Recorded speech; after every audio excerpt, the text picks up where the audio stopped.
So I'd love to go back to the beginning. Can you share the story of how you ended up at Yelp? Sure. Yeah. So, gosh, I guess it was probably around the end of 2005. So quite a while ago. And I was, in my early 20s, and I was like, I got to go work for a website, as we called them at the time. It'd been a couple of years since the burst of the dot-com bubble. And, being young, I was like, okay, something's happening here. This would be cool to go work in an internet company at a website. So I started to look around for jobs, right? So I was, looking at different websites and different things.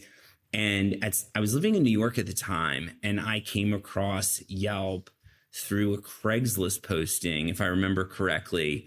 And I checked out the site, and I'd only been living in New York for a couple of years. And I was like, this is pretty cool, because I had been using City Search.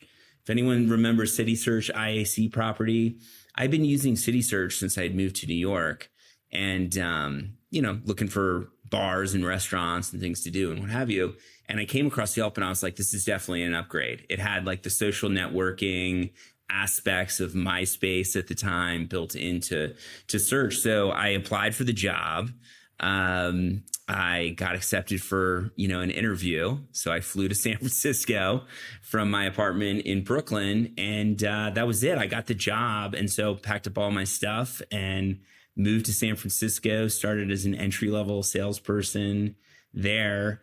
And I was sleeping on my sister's couch at the time, actually, because I didn't have an apartment.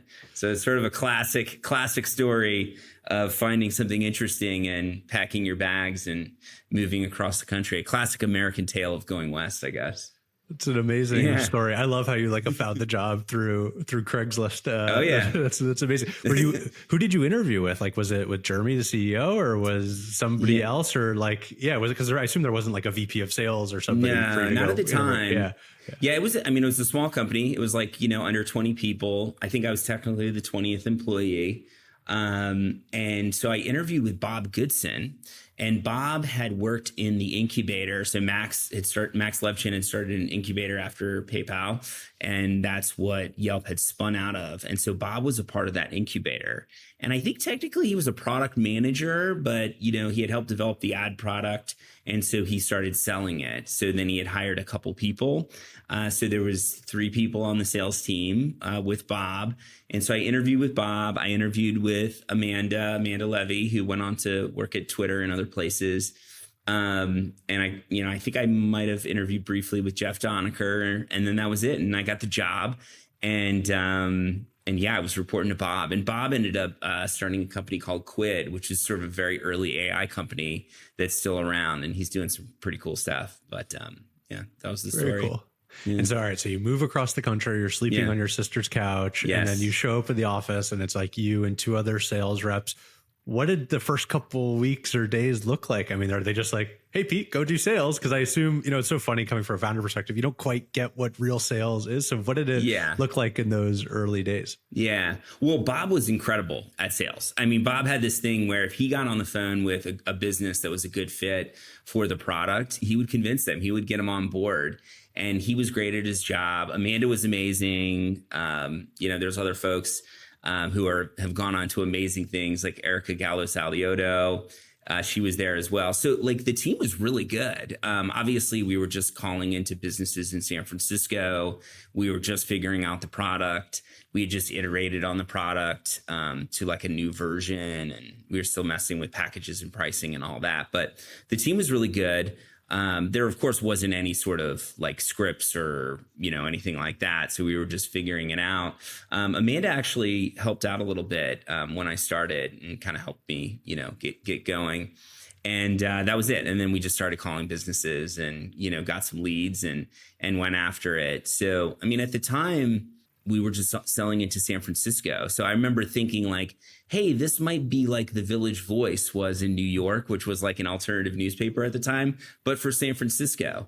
And I was I was cool with that. I thought that sounded like a fun job. And so it was pretty early, and we just got going. And I assume because I ended up working at Yelp a few years Yes. later. And, for me, it was like my territory was based off of the Yelp listings itself. So I assume you're calling people who have an existing Yelp listing. And then was there a specific vertical that you started with? Was it like, I feel like what I remember, restaurants was like the core thing. Is that right? Or did it evolve pretty quickly into other types? Yeah, I mean, this is actually kind of an interesting story, and we could get into this quite a bit because it was a really important part of the strategy. Like on the consumer side, it was very much a focus on restaurants, right? You're going out to eat more often. You're doing those searches more often. People are more likely to write reviews in that category. And so as we were calling into businesses, of course, we were focused, on calling into restaurants. And but I mean, it's definitely much harder to sell advertising and that type of product to a restaurant. It's harder to get in touch with a business owner who runs a restaurant. And so we were definitely calling other types of categories, but it was still early. Now, over time, the strategy definitely evolved to a bigger focus on home and local services. I think at this point, actually, I mean, the companies did like $1.2 billion in revenue last year. 50% of it was in home and local services. So over time, the strategy kind of evolved to, okay, you're acquiring the consumers in the restaurant vertical and in these types of categories from a consumer usage perspective. But from a monetization perspective, a lot of that was happening in home and local, beauty and spa, health and medical, like doctors, dentists, things like that. So we had just started calling into some other categories when I started. It was very new. And I had actually worked for a commercial construction and power tool company of all things. And I grew up kind of in a community that was, blue collar, if you will. So I was very used to like talking to people in construction and those categories. So I might have been the first Yelp salesperson to ever like call up a plumber and be like, hey, that of course ended up becoming a big part of the strategy, but we were still figuring like all of that stuff out at the time. It was just kind of wide open. Such a fun time to be at a company where it's just like a mess, but you're figuring it all out. And I can imagine like the energy when it feels like, okay, this is actually starting to work.